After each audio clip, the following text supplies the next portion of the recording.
Once the worship practice has started, we're going to assume we've unmuted all four of our DCA groups, making sure that that's still highlighted.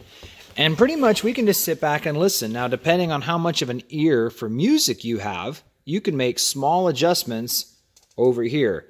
Now, just know that not everyone might have your taste for extremely high bass or whatever else it might be. But for the most part, you should be able to hear a little bit of everyone on the stage, and not one person or instrument should really be blaringly louder than everyone else, with the slight exception of the lead vocalist. Now, typically the lead vocalist is myself, but often there are songs where Cynthia also leads a female part, or perhaps someone else is singing as well, and you might need to bump their voice even if it's just for that one song. So for instance, if we were singing a song where Cynthia led a part, I would make sure to take her vocals and I'd move them up a tiny bit, to the point where you can comfortably hear her clearly. But when she's singing backup, it's usually a slight bit lower because you don't want the backup harmony to be louder than the lead singer. The same goes with bass, guitar, keyboard.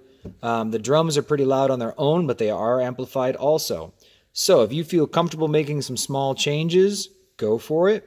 But for the most part, during practice, you're not going to have to mess with stuff unless you are experienced with this. But they may ask you to make changes on the monitors. Here's how to change the monitors.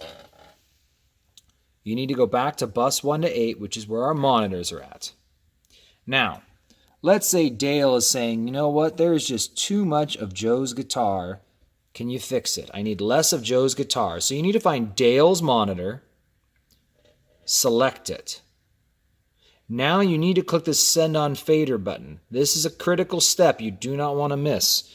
Watch all of these when I click the button. They all move. This is now showing you what Dale hears. That's what's coming out of the speakers. That's what Dale hears. And I can even switch it up and go, this is what Cynthia hears. This is what Joe hears. This is what Anthony hears. So everyone's got it set up to what they need to hear and the volume levels. So back at Dale's, at this point, if Dale said too much of Joe's guitar, I could simply come over here and slide this guy down a tiny bit until Dale is happy. And yeah, that's pretty straightforward.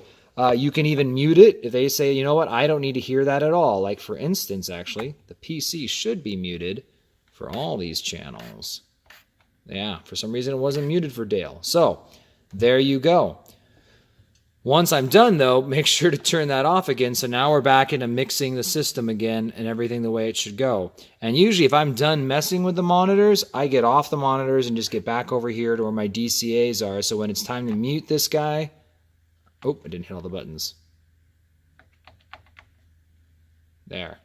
Everything is muted. You'll note that they don't mute the computer, the announcement mic, or the passers. They only mute the other four. So there's how to adjust monitors.